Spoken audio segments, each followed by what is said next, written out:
Fala pessoal, hoje eu vou fazer um vídeo para relembrar a vida de Rupert Neve, um dos homens mais importantes da história do áudio, que faleceu hoje aos 94 anos de idade. Com certeza quem trabalha com áudio já sonhou em ter um equipamento Neve, ou já usou, ou pelo menos já usou algum plugin que simule os lendários equipamentos. Rupert Neve ele nasceu em 1926 na Inglaterra e ele sempre teve um grande amor pela música e pela eletrônica.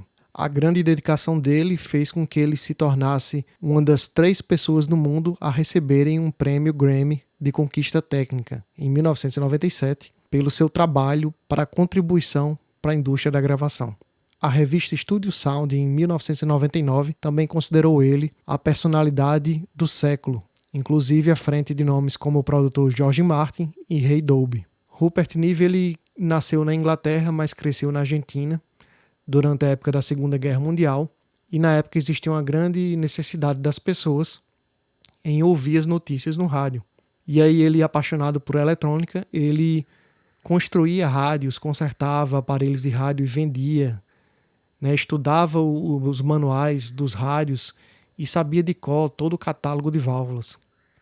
De volta a Londres, em 1961, quando ele já está criando os primeiros projetos, alguns estúdios começaram a procurar novas técnicas de processamento e mixagem de som para a gravação de música na época, já que estava tendo o advento da cena musical pop em Londres. E em 1964 ele desenvolveu um equipamento transistorizado de alto desempenho que veio a substituir aí o design de válvula tradicional. E aí um dos estúdios contratou ele para projetar e construir uma série de equalizadores.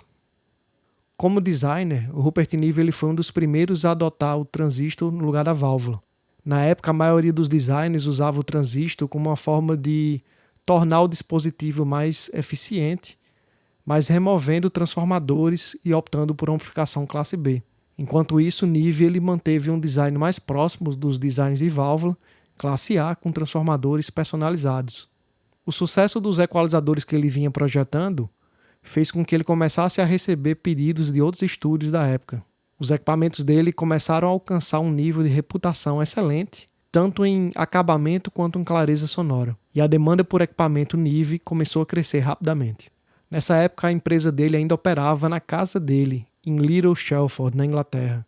E aí a casa era ocupada por uma sala de design, sala de engenheiros de projeto e escritórios de venda. E em pouco tempo o negócio foi crescendo e muitos dos cômodos da casa começaram a ser usados para pesquisa, desenvolvimento, compras, contabilidade e outras coisas. Muitos proprietários de estúdios também começavam a vir, não só de Londres, mas de outras partes do mundo também, como dos Estados Unidos, da Austrália, de outros países da Europa e até da América do Sul.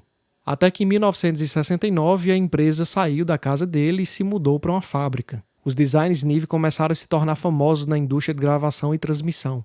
E nos 10 anos entre 1965 e 1975, a empresa de Rupert Neve passou de uma empresa de garagem para uma operação mundial com centenas de funcionários, com escritórios de vendas abertos no Canadá e em vários locais dos Estados Unidos. Nessa época, Neve começou a fabricar os pré-amplificadores que hoje são tão famosos. Esses pré-amplificadores aceitavam sinais de microfone e linha, com baixo ruído, baixa distorção e ainda assim uma ótima saturação quando ele era sobrecarregado. Nesse período também, Neve introduziu o Moving Fader. A ideia de usar a automação de fader, na verdade, surgiu da empresa no Canadá, mas o console deles, que era muito prometido, nunca saiu do papel. Então, Neve, na época, questionou muitos donos de estúdio sobre qual era a lista de desejos deles, do que é que eles queriam de tecnologia no estúdio. E com isso ele criou o primeiro sistema de fader móvel. As mesas começaram a ter uma reputação tão grande que, por exemplo, em 1976, quando o produtor dos Beatles, George Martin, experimentou uma mesa Neve e passou o dia mixando com ela, ele imediatamente encomendou uma para ele o mais rápido possível. Neve ajudou a criar uma série de padrões que afetam como os equalizadores, os compressores, os pré-amplificadores, faders e mesas de mixagem são usadas hoje. A qualidade excelente desses equipamentos, a confiabilidade do design clássico dele, faz com que esses equipamentos ainda hoje sejam relevantes. E muitas mesas construídas naquela época ainda estão em funcionamento até hoje, 50 anos depois. E aí, em 1985, o grupo Neve foi vendido para a Siemens. e em 92 a Siemens fechou o grupo Nive e ele foi incorporado por outra subsidiária, que se chamava AMS, que teve muito sucesso na área de projetos de áudio digital. Mas vale apontar que Rupert Nive não tinha envolvimento na AMS Nive. No mesmo ano, em 85, Rupert Nive ele criou uma nova empresa chamada Focusrite. E a ideia dele era criar uma linha moderna de equipamentos de áudio para atender às demandas dos estúdios, que queriam equalizadores em rack, processadores de dinâmica, pré-amplificadores de altíssima qualidade. E nessa época ele tinha uma enorme pressão da indústria de voltar a fabricar as mesas de mixagem e inclusive com muitas promessas de apoio e investimento de amigos e de pessoas da indústria. E isso fez com que a Focusrite aceitasse o pedido para a construção de 8 mesas de som de grande porte.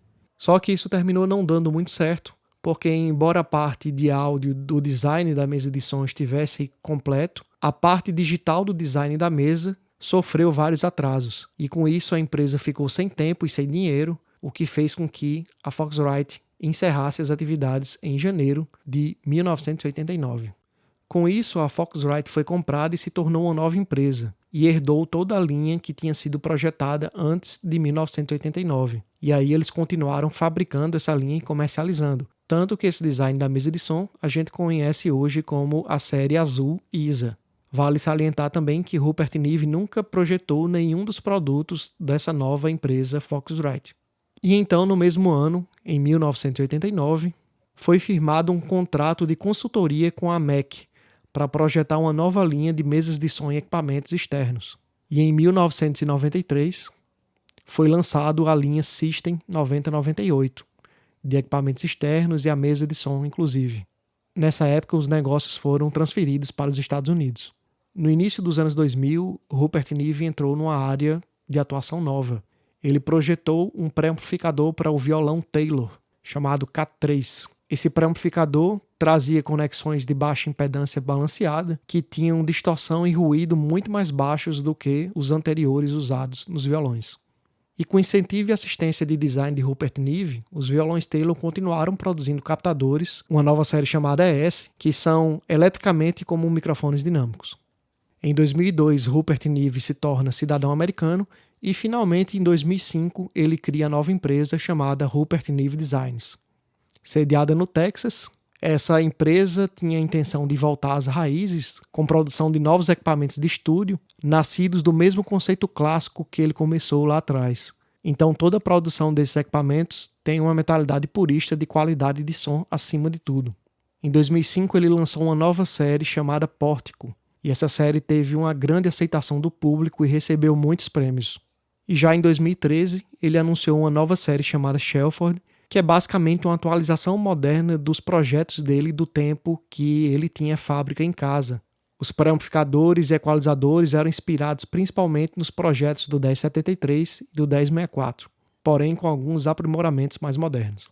E finalmente, o Rupert Nive entrou pela primeira vez no reino digital de conversão analógica para digital em 2018 com o equipamento RMPD8, que era um pré-amplificador de microfone classe A de 8 canais. Esse foi um breve resumo da vida de Rupert Nive, um dos homens mais importantes da história do áudio. Espero que você tenha aprendido um pouco mais sobre a história dele.